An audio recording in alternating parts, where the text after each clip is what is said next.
Boa noite. Sejam muito bem-vindos ao Núcleo Espírita Nosso Lar. Hoje nós temos carinhas novas aqui, né? Sejam bem-vindos, viu? Espero que vocês gostem. Tá bom? É com muita alegria e sob a égide do nosso Mestre Jesus que estamos iniciando nossas atividades de hoje. Sejam bem-vindos ao Núcleo Espírita Nosso Lar para mais uma noite de estudo. Nossas palestras são inspiradas no livro Fonte Viva e o assunto de hoje é relativo ao capítulo 9, cujo título é Estejamos Contentes. Lembramos que nossas palestras estão disponibilizadas no nosso canal do YouTube, Núcleo Espírita Nosso Lar. Inscreva-se, ative o sininho para ser notificado de novas postagens.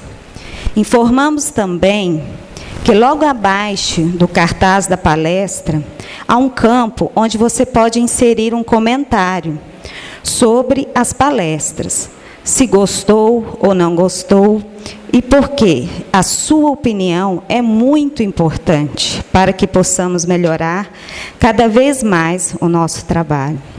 Gente, lá no YouTube, né, que passam as palestras, só vocês digitarem Núcleo Espírita Nosso Lar, que aparece todas as palestras que foram gravadas.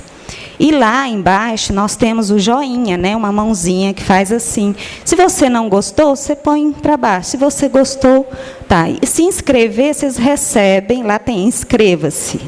Vocês recebem uma notificação toda vez que é postado. Aí vocês vão direto e vão ver lá, né? E tem os comentários. É bom a gente receber o comentário tanto negativo, tanto positivo, para que os palestrantes possam perceber isso e crescer, né? Porque a gente também está em aprendizado, o palestrante também está em aprendizado. Isso é muito importante para casa. Então, vamos participar mais, vamos colocar os comentários. Ah, não gostei dessa palestra. Ah, eu amei essa palestra. Fala bem, fala mal, mas fazem isso, participem, para que a gente possa melhorar cada vez mais, tá bom? E, para falar sobre o tema, estejamos contentes, é com renovada alegria que convidamos agora a nossa amiga Andressa, que é palestrante espírita, colaboradora aqui do Núcleo Espírita Nosso Lar. Seja bem-vinda, Andressa. Boa noite a todos. Que o amor fraternal de Jesus possa nos cobrir nessa noite, para que juntos possamos refletir sobre mais um tema proposto por Emmanuel.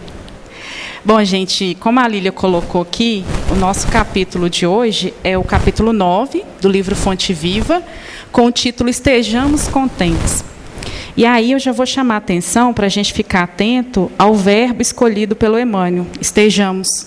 O verbo estar, né, como a gente aprendeu na escola, ele indica estado. E estado, vocês sabem que é temporário, momentâneo. Então, ao longo do texto, a gente vai ouvir muitas exortações dele a respeito do que é momentâneo, o que é efêmero, o que é passageiro, que é algo que a gente precisa atentar. Então, nem o título aqui é por acaso. Então, já começa no título, para a gente começar, e em seguida a gente já vai fazer os ganchos, tá? Que o Emmanuel mesmo vai nos propor. E aí, ele começa, né, esse texto, como muitos outros, né, que ele escreveu, né, que o Chico psicografou, trazendo uma citação do Novo Testamento. E nesse aqui ele escolheu um trechinho da primeira carta de Paulo a Timóteo. Essa carta, gente, ela é muito interessante porque Paulo estava viajando na época dessa carta e ele a escreveu pouco depois da primeira prisão dele. E Timóteo, que era seu braço direito, estava em Éfeso. Paulo havia designado Timóteo para que Timóteo ficasse cuidando da comunidade cristã que havia se formado ali. Então, a intenção de Paulo, ao escrever essa carta, era passar algumas instruções para Timóteo, para que essa comunidade fosse, né, recebendo uma manutenção. Então, o Paulo oferece nessa carta uma espécie de mentoria para o Timóteo. E nessa carta, né, antes da gente entrar no trecho, é importante a gente entender o contexto, ele inclui orientações relacionadas ao tratamento das viúvas e a relação com as riquezas e o dinheiro. Ele inclui também as qualidades necessárias para os líderes das igrejas que estavam se formando. E o principal que o Emmanuel destacou aqui, que é a descrição da conduta esperada dos novos adeptos do cristianismo. E foi exatamente nesse trecho que Emmanuel pegou essa parte. Tendo, porém, sustento e com que nos cobrirmos, estejamos com isso contentes. E dessa forma, o Emmanuel, ele pega assim ele puxa, né, dessas orientações que Paulo traz, e aí então ele começa a fazer as suas orientações a nós espíritas. E aí ele começa dizendo: o monopolizador de trigo não poderá abastecer-se à mesa senão de algumas fatias de pão para saciar as exigências da sua fome. O proprietário da fábrica de tecidos não despenderá senão alguns metros de pano para a confecção de um costume destinado ao próprio uso. Eu gostaria de convidar vocês para pensarmos juntos no que o Emmanuel está tentando trazer aqui para a gente. Eu confesso para vocês, quando eu peguei o texto, a primeira lida ali, eu pensei assim, nossa, será que ele vai trazer algo mais óbvio? Porque sempre quando a gente fala de temas parecidos com ele, a gente trata de ingratidão, ou até mesmo avareza, alguma coisa nesse sentido. Mas o Emmanuel, ele sim trouxe o óbvio, mas ele foi para além do óbvio. E aqui, ó, vocês podem reparar, ele fala de limites sem usar a palavra limite. Porque quando ele diz que o monopolizador do trigo ele vai poder usufruir apenas de algumas fatias, ele está dizendo, olha, o nosso corpo tem limites. Então, não adianta você acumular, abastecer sua despensa, né, com muito trigo, se você vai poder se saciar com apenas um pouco.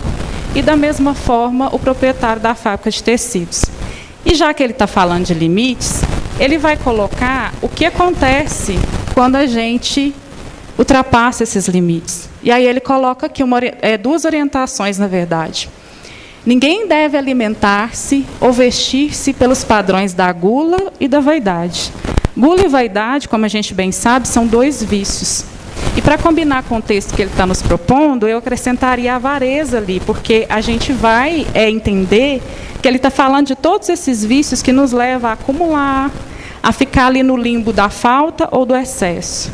E aí ele orienta, né, que, mas sim, de conformidade com os princípios que regem a vida em seus fundamentos naturais. E aí vamos dividir aqui em duas partes para a gente entender melhor como é que funciona, né, esse ciclo do vício. O vício, gente, é dessa forma aqui, tá vendo? É como um ciclo. Vocês já viram o hamster rodando dentro daquela rodinha? Então, é mais ou menos isso. Quando a gente está falando disso, não é no sentido crítico, não, porque isso aqui é mais complexo do que se imagina. Então, vamos pensar nesses vícios que ele citou, que é a gula, né? Aí ele falou da vaidade e eu incluí aqui a avareza, porque casa.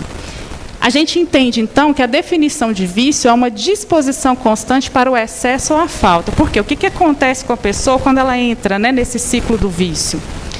Ela começa a desenvolver ali uma preocupação excessiva para não passar pela falta. E poucas pessoas sabem que a falta, gente, na vida, ela é necessária. É uma coisa que a gente está perdendo agora. A gente acredita muito que não se pode passar pela falta. E muito pelo contrário, a falta é um fenômeno natural e necessário na vida. Porque se a gente não passa pela falta, se a gente não aprende a conviver com a falta, principalmente nos momentos em que a gente cai, porque a vida é assim, uma hora você está lá em cima, outra hora está lá embaixo. Você não desenvolve resiliência, né? E aí o que acontece? A falta é importante, mas essa pessoa acredita que ela não pode passar pela falta. E aí ela começa a desenvolver um medo, quase que patológico mesmo, de eu não quero passar pela falta das coisas. E aí começa uma busca ininterrupta por mais bens materiais, aí ele peca pelo excesso. Né? Então ele vai de um extremo ao outro, é do 8 ao 80. E aí ela começa a experimentar um prazer momentâneo. Lembra que eu falei lá que o Emmanuel já estava trazendo algo relacionado à transitoriedade? É nesse sentido. Porque as coisas que são efêmeras, elas trazem para a gente aquele prazer momentâneo, mas quando a gente usa o nosso livre-arbítrio em relação a elas de modo equivocado, elas se transformam ligeiramente, rapidamente, em mal-estar. porque em seguida já vem a culpa. Você começa a se perguntar por que eu fiz isso. Né? Você começa a se questionar, não estou me sentindo bem com essa escolha. Mas ainda assim, como eu disse do hamster, né, na rodinha, ele não sabe sair sozinho desse ciclo. Quando ele cai lá, ele não consegue sair sozinho. E aí ele desenvolve um movimento de estar sem abertura para a ação de generosidade. E é onde essa pessoa vai se afastando das outras pessoas, porque ela não consegue mais estabelecer e manter vínculos, porque é só para ela, e ela acredita que se as pessoas entrarem, vai tirar o que ela tem. Então, ela não quer perder de forma nenhuma. Então, esse é o ciclo do vício, qual o Emmanuel está trazendo ali. E aí, repararam que aqui ele fala que o ideal seria entrarmos em conformidade, ou seja, tentar entender esses limites a partir da conformidade dos princípios que regem a vida e seus fundamentos naturais. Aí, aqui, a gente entra nas leis divinas, né? Eu falo que os textos do Emmanuel são muito bacanas nesse sentido, porque são textos que trazem a sua reflexão ali muito única, mas, ao mesmo tempo, vai muito de acordo com as obras básicas. Porque, olha só, aqui vocês vão perceber que tanto o Livro dos Espíritos quanto o Evangelho segundo o Espiritismo vai trazer trechos que coaduna, né, com o que o Emmanuel está dizendo aqui. E aí, lembra que lá no início o Emmanuel falou do monopolizador e do proprietário? Ele estava falando de limite. E aí lá ele já deixou claro que sim, a gente precisa de limites. E que sim, que a natureza ele nos coloca esses limites. Ele não falou diretamente, mas trouxe nas entrelinhas do texto. E aí olha aqui só, a questão 716 do Livro dos Espíritos, é perguntado para os Espíritos a seguinte questão: a natureza não traçou o limite das nossas necessidades por meio da própria organização física que nos deu? Aí olha só o que os Espíritos respondem: sim, mas o homem é insaciável. A natureza traçou o limite de suas necessidades por meio da própria organização que lhe deu. Mas os vícios alteraram a sua constituição e criaram para ele necessidades que não são reais. Ou seja, a gente nunca está satisfeito. Gente, vocês acreditam que na hora que eu li isso aqui, eu me recordei, eu nem sei porquê. Aí começou a cantar a musiquinha na minha cabeça, eu estou assim, gente, o que é isso? Aí eu lembrei daquela musiquinha de um desenho animado que eu assisti, acho que eu tinha uns 8 anos de idade, que chama Mowgli, o Menino Lobo. Alguém já assistiu esse desenho? E aí o urso, amigo dele, canta para ele: eu uso o necessário, somente o necessário, o extraordinário é demais. Aí eu lembrei disso aqui, ó. Na hora que eu li isso aqui, eu falei, gente, casa super, porque é bem isso. Se a gente entender que a natureza já dá tudo o que a gente precisa e que dá para compartilhar entre todos e não vai faltar para ninguém, e se sabermos administrar, contentando com o que nos é proporcionado, todo mundo vive bem. Mas, infelizmente, a gente ainda não está tendo esse entendimento. Aí a espiritualidade continua, sabe, aqui no Livro dos Espíritos. Aí vou até falar o capítulo para vocês, se por acaso alguém quiser voltar lá. Está no capítulo 5, no item 4, na parte 3ª, olha o título: Necessário e Supérfluo. E aí a espiritualidade orienta a gente o seguinte: olha, para a gente saber qual que é o limite, primeiro passo, conhecer o limite necessário, é preciso, através da intuição e também da experiência. Vou pegar um exemplo, todo mundo já passou por isso. Sabe quando você se depara com uma quantidade de comida, de uma comida que você gosta muito, e aí tem muito dela ali diante de você, você começa a comer, inicialmente para saciar sua fome, e aí depois você para, você terminou, já limpou o prato, né? E aí você fica pensando assim, será que eu devo comer mais ou não? Aí a intuição vem e fala, não vai, que vai dar ruim. Só que o que acontece? A gente tem uma certa ignorância, porque a gente... Eu não sei vocês, mas eu já me dei muito mal por não ouvir essa voz interior. Então, a gente não ouve essa voz, a gente ignora ela. A intuição dá aquele alerta, que a gente fala muito aqui na doutrina, que a consciência, essa voz interior, ela é a centelha de Deus dentro da gente. É ela que nos dá o direcionamento, aponta caminhos que seriam melhores para nós. A gente acaba ignorando, por não acreditar nessas coisas, por não acreditar em energia, achar, não, é besteira da minha cabeça. E aí você continua. Você vai comendo, senão você exagera na comida, na bebida, continua, até que o seu corpo né, traz a experiência do mal-estar, porque aí você começa a sentir aquela sensação ruim de tipo, opa, ultrapassei o limite. Então, ou você aprende pela intuição ou pela experiência. Essas seriam as deixas, né, que a providência divina deixa para nos ajudar a ter uma vida saudável nesse plano aqui. Então, esse é o modo que a espiritualidade nos orienta de entender esse limite. Isso aqui, gente, está na questão 715, tá, do Livro dos Espíritos. E outro modo que ela passa de conselho para a gente é ativar o nosso senso moral e, ao mesmo tempo, o sentimento de caridade que nos levará a prestar um mútuo apoio. Isso aqui é uma coisa interessante porque a gente tem uma tendência a achar que, para começar um ato de caridade, eu já tenho que estar pulando de alegria e bem, e 100%, e eu só vou começar esse ato de caridade só quando eu tiver 100%. E eu vou confessar para vocês, não é assim, não. Aqui a própria espiritualidade já tá deixando claro para a gente que isso é construção, é processo. Então, você vai meio ranzinza, meio rabugento mesmo, começa a fazer, né, algumas coisinhas, né, pequenas, por menores que sejam, que vai ajudar o seu próximo. Dessa forma, você ativa o senso moral dentro de você aos poucos, e depois o sentimento de caridade ele vai surgindo.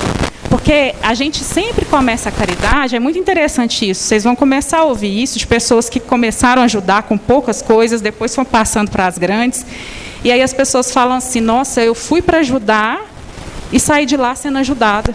Porque a pessoa vai com essa coisa, né? Eu estou indo ajudar, né? Que maravilha, e tudo mais, mas aí a pessoa entende que depois ali, o afeto, ele devolve alguma coisa para a gente também. A gente não sai de uma relação sem sair afetado, né? Por aquele processo que a gente está vivendo. Então, gente, se surgir o sentimento de caridade, vontade de fazer o bem, não espera ocasiões, não fica esperando o melhor momento, porque esse melhor momento ele não existe, na verdade. E aí, a espiritualidade fala que isso nos levará a prestar apoio mútuo, porque o que a gente faz de bem, aí voltando de novo aos princípios básicos da doutrina, né, que é a lei de causa e efeito, retorna para a gente em algum momento. Não necessariamente aquela pessoa que você está ajudando.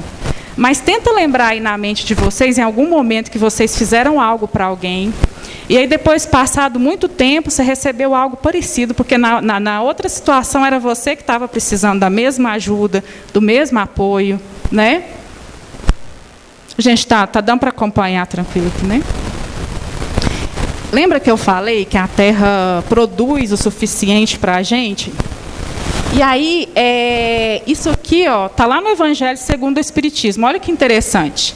A Terra produzirá o suficiente para alimentar todos os seus habitantes. Vou repetir, a todos os seus habitantes. Então, gente, quando a gente passa na rua, se a gente vê alguém em situação de rua, passando fome, passando frio, não tem o que vestir, não tem o que comer, eu peço a vocês que não ignorem, tá? Não importa o que essa pessoa vai fazer, com o que você vai dar, isso aí a gente deixa para Deus julgar, mas não deixe, porque não é normal. Não sou eu que estou dizendo, é a espiritualidade. Se você passa diante de uma pessoa dessa e ignora, algo não está funcionando, algo está errado na nossa sociedade. Porque a sociedade hoje está adoecida a tal ponto que os valores estão se invertendo. Então, por exemplo, quem ajuda é condenado. Né? Você não pode ajudar essa pessoa, porque vai atrair mais pessoas em situação de rua para cá. Eu entendo algumas questões que são bem complexas, né? A gente depende de Estado, depende de um monte de coisa. Mas é importante a gente entender que essa não era a configuração destinada a esse plano físico. Nós invertemos tudo por aqui. O sistema econômico que nós vivemos hoje, ele concentra as coisas, as riquezas na mão de poucos, enquanto a maioria está na miséria. Então, a gente precisa pensar, é claro que a gente não vai mudar essa realidade, né? Longe disso, mas o que a gente pode fazer com o pouco que a gente tem? Né? A gente pode começar a pensar nisso. Porque, olha só, o Evangelho segundo o Espiritismo, os Espíritos falam para a gente, quando os homens souberem administrar, segundo as leis de justiça, de caridade e de amor ao próximo, os bens que ele dá, o momentâneo supérfluo de um suprirá a momentânea insuficiência do outro. E cada um terá o necessário. Está vendo de novo? A espiritualidade está nos adiantando aqui, gente, que não adianta a gente viver no supérfluo, porque o que é efêmero, O que é material não vai preencher vazio existencial. É algo que a gente precisa já pensar. O Chico, né, em seus livros, a doutrina espírita, muitas pessoas, muitos religiosos, né, que vieram até aqui, espíritos missionários, vocês podem perceber, eles não acumularam riquezas. Porque o tesouro que eles vieram, né, construir aqui era mais do espírito. Porque isso aqui acaba, a gente não leva nem o nosso corpo. Nem a roupa que está aqui comigo agora eu não levo. Então, a gente precisa pensar, que plano é esse? O que a gente veio fazer aqui? Porque, às vezes, a gente está num estado de contemplação, esperando o momento certo. Mas ninguém aqui sabe até quando a gente vai ficar. Eu estou aqui com vocês agora. Vocês estão aqui comigo agora. O futuro, eu não sei se vocês sabem, mas ele não existe. Porque, quando ele chega, ele se torna presente. Então, se a gente for pensar, a gente vai entrando assim, epa, né, o que eu estou fazendo da minha vida? E se a gente é assolado por males da alma, do espírito, emocional, a gente precisa pensar, como que eu posso, né, aliviar essa dor? Não, talvez não, eu sei, tem medicações, tem médicos, tem psicólogos, psiquiatras, mas vamos pensar também se olhar para o outro não é uma forma também da gente se ajudar e ajudar o outro. Porque quando a gente divide o fardo, né, a gente estava comentando isso hoje, às vezes o jugo fica mais leve, né? Mas é basicamente isso que a gente está conversando aqui. E aí, voltando. Oi, pois não. Não, pode falar. Exatamente.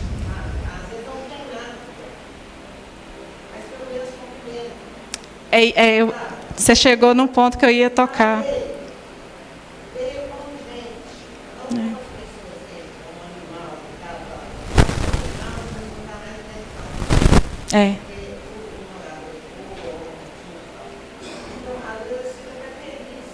Sim.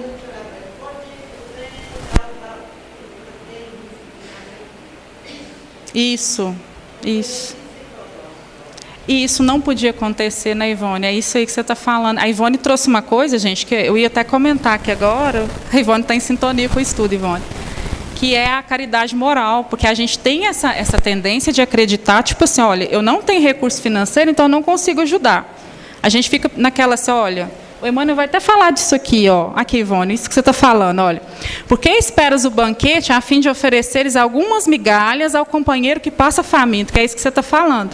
Porque é bem isso. Nessa hora eu li, eu falei assim, gente, às vezes eu tenho vontade de ir lá no supermercado e pegar pão de queijo, que é uma coisa que eu gosto muito. Eu acredito que a maioria gosta, né, gente? Não sei, eu nunca conheci alguém que não gosta de pão de queijo. E aí, eu não sei se vocês já perceberam, às vezes fica alguém ali em situação de rua na entrada de algum supermercado, e às vezes eles param a gente e pedem algo para comer. O que é como eu disse aqui, viu, gente? O que eles vão fazer com isso, a gente não sabe. Não cabe a gente julgar. Jesus pediu para a gente não julgar. Ele sempre fala, dá o que te pede, né? E o resto é com a espiritualidade, é eles que resolvam. E aí, a gente tem aquele pensamento assim, né? Eu vou comprar o pão de queijo para mim, porque eu estou sentindo fome, pão de queijo é gostoso, mas aí eu vou lá dentro do supermercado, a pessoa me pede alguma coisa para comer, eu trago uma bolacha de água e sal seca para a pessoa que está lá fora, né? Então, não casa.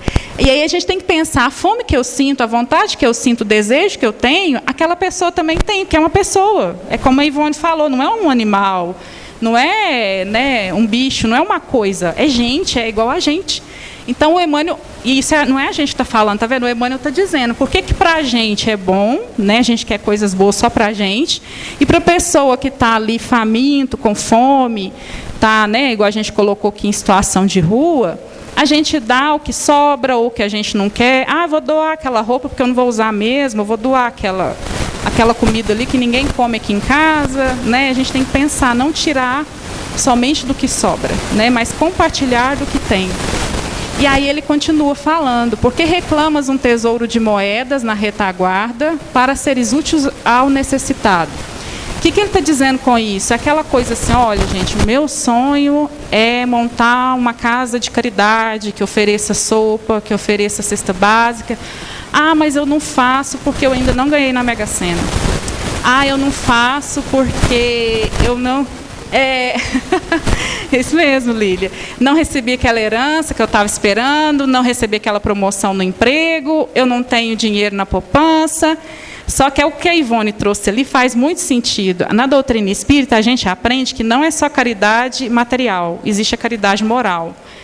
Deus não te fez pobre totalmente, no sentido até simbólico que eu estou dizendo, a ponto de você não ter absolutamente nada para oferecer. Às vezes a pessoa só quer que você pare e ofereça o seu tempo, que inclusive, na minha opinião, é o que há de mais valioso no ser humano, é quando ele para e oferece o seu tempo para outra pessoa, para escutar, para dar um bom dia, para poder ouvir. Às vezes ela não tá bem. Gente, as pessoas, né, mais de idade, os nossos idosos, eles têm estado tão carentes de pessoa, porque eles gostam de conversar. E aí eu vejo os mais jovens reclamando: não vou cumprimentar não, porque se eu cumprimentar vai começar a contar a vida toda. Mas, na verdade, aquilo ali pode ser um ato de caridade que você está fazendo para aquela pessoa, parar para ouvir ela, parar para escutar, oferecer um abraço, que parece pouco, mas não é um pouco. Se é feito de coração, é considerado, né? E aí, olha só o que ele fala. A caridade não depende da bolsa, é fonte nascida do coração. Sabe de que eu lembrei quando eu li isso aqui? Da Casa do Caminho. Alguém conhece a história da Casa do Caminho? Todo mundo aqui conhece, não? A Casa do Caminho, gente, foi formada por Pedro, apóstolo de Cristo. É a primeira comunidade, considerada a primeira comunidade cristã. Porque Jesus, ele deixou um legado maravilhoso, né? Não precisa de eu falar, acho que todos aqui sabem, né? Amor ao próximo, perdão das ofensas, fazer caridade, tudo isso Jesus ensinou. E os apóstolos teve essa preocupação de levar à frente esse legado, mesmo sendo ameaçados de morte, porque naquela época os cristãos eram perseguidos.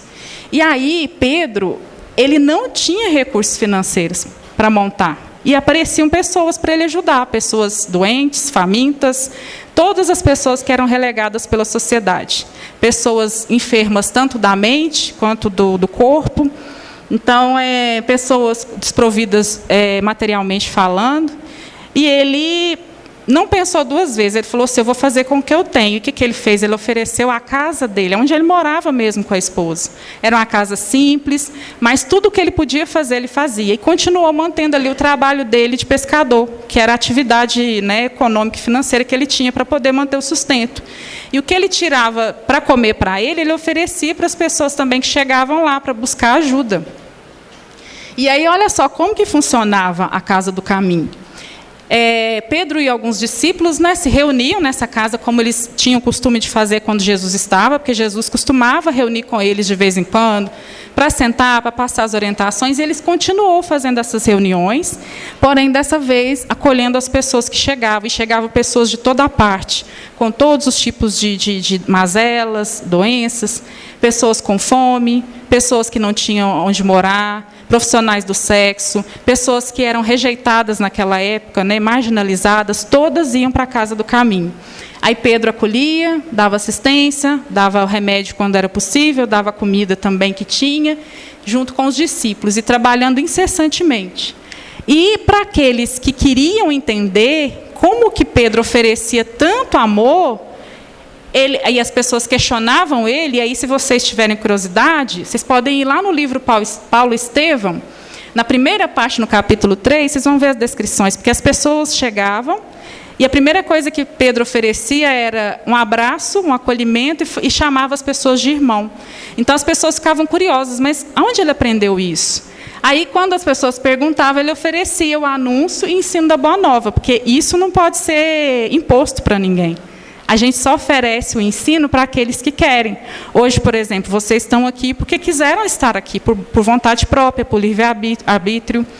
E aí, nessa forma, foi se formando essa comunidade, que é o quê? Todos ficavam ali em torno de um objetivo comum, de um propósito comum. Então, tudo que chegava ali de comida, de bebida, de alimento, de suprimento, era partilhado entre eles, não ficava com uma única pessoa. Então, por exemplo, se o Pedro comia peixe, todo mundo comia peixe. E o foco da Casa do Caminho era a caridade, que é o quê? O amor em ação, que a gente aprende aqui na doutrina. Vocês sabem que o que há de mais bonito nisso? Eu sei que a nossa realidade hoje em dia é outra, mas se vocês observarem, observem para vocês verem. Eu não sei se essa aqui é a única casa espírita que vocês conhecem, mas eu convido vocês a visitarem outras casas espíritas. todas as casas espíritas, pelo menos aquelas que têm tentado levar a sério a doutrina, tentam replicar esse modelo, né?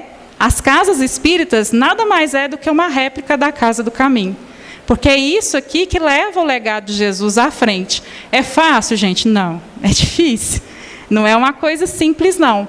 Mas vale a pena porque é dessa forma aqui que o Emmanuel está dizendo: agradeça a Deus. Ou seja, oferecendo o melhor que você tem para o seu próximo. Deus não quer nada da gente. É apenas isso. O que eu estou fazendo é tipo assim, é como se Deus olhasse para a gente, pelo menos é o que eu imagino, viu, gente? E falasse assim: o que eu estou oferecendo para você, eu queria que você oferecesse para o seu próximo. E eu já sinto agradecido com isso, né? Pelo menos é o entendimento que traz. E aí aqui com Pedro e os discípulos a gente aprende que cuidado não é troca, é compartilhamento. Porque troca, não que ela não seja necessária. A troca ela é uma transação, né, onde duas pessoas, ou só quem está participando da troca é beneficiado, ela visa lucro, ela visa ganho.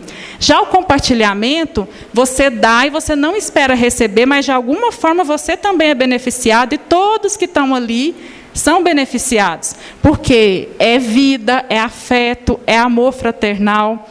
E outra coisa, no compartilhamento, existe uma matemática que mexe com a cabeça das pessoas das exatas, porque quanto mais você divide, mais você multiplica. Então, essa é a diferença do compartilhamento e da troca. Essa frase, gente, é do livro A Terra Dá, a Terra Quer. Inclusive, é uma pessoa que não é cristã, viu, que escreveu esse livro, mas é uma pessoa que viveu como se fosse. Antônio Bispo dos Santos.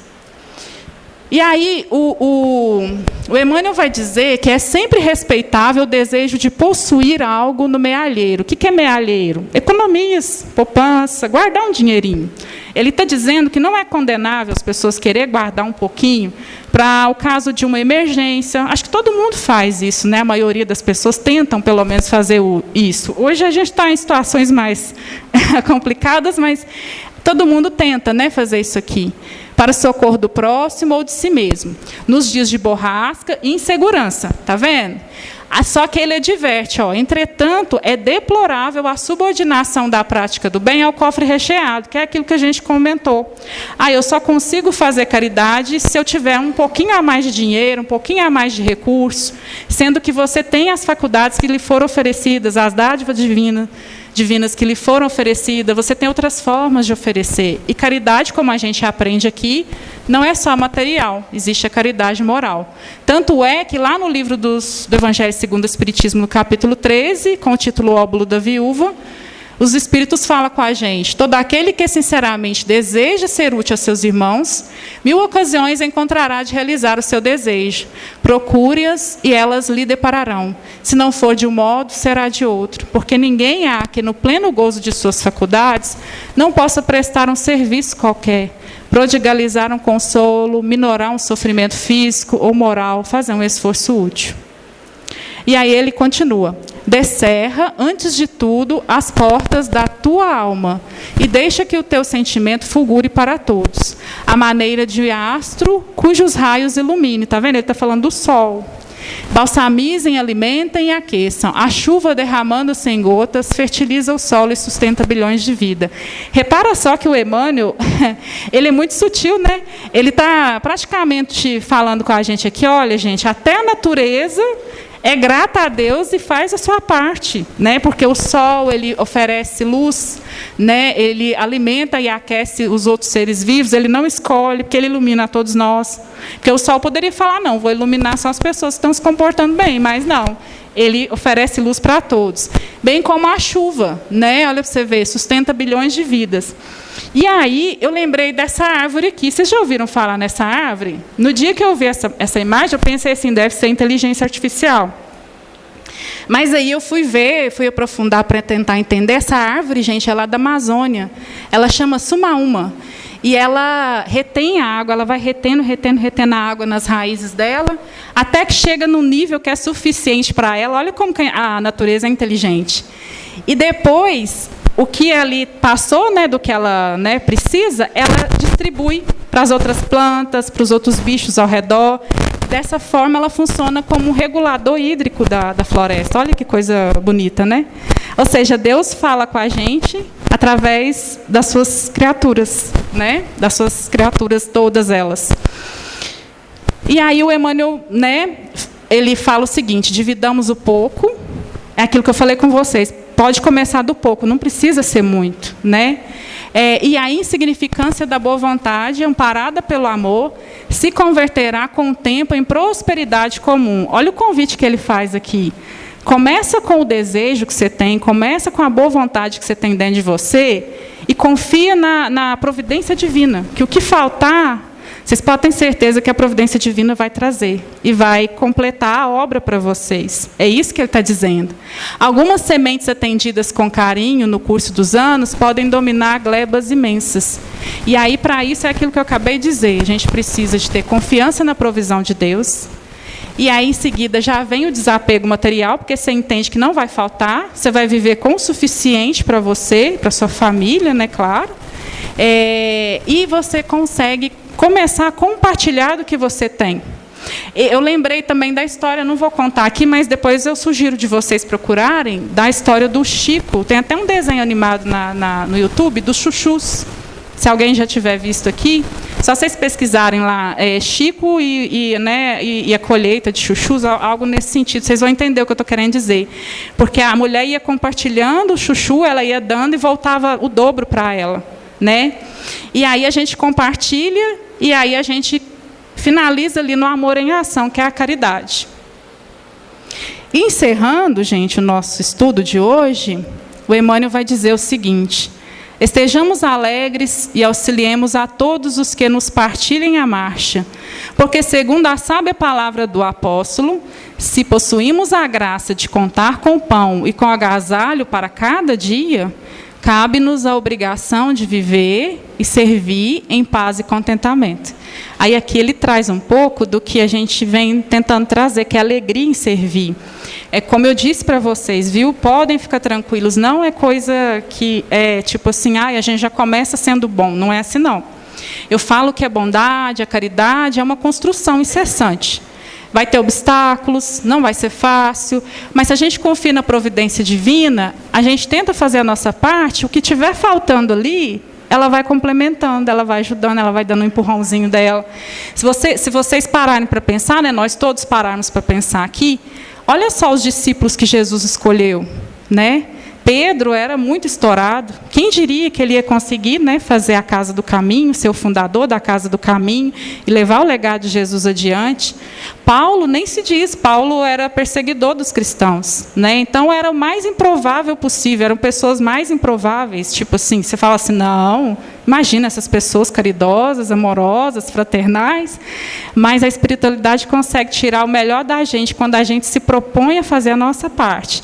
E como o Emmanuel bem colocou, começar na insignificância, no pouquinho mesmo, que o resto a gente vai trabalhando em equipe, no apoio mútuo, né? E aí, gente, eu deixo aqui essa frase do próprio Emmanuel, porém do livro Pão Nosso, onde ele fala: agradecer é sentir a grandeza dos gestos, a luz dos benefícios, a generosidade da confiança e corresponder espontaneamente, estendendo aos outros os tesouros da vida. Olha que coisa mais linda, né? Então, é meio que... Vamos pensar, né? A gente tem ali uma... Somos bons, né, em reivindicar a Deus o que falta, né? A gente sempre tem uma listinha para pedir. Pensa aí agora, para vocês verem.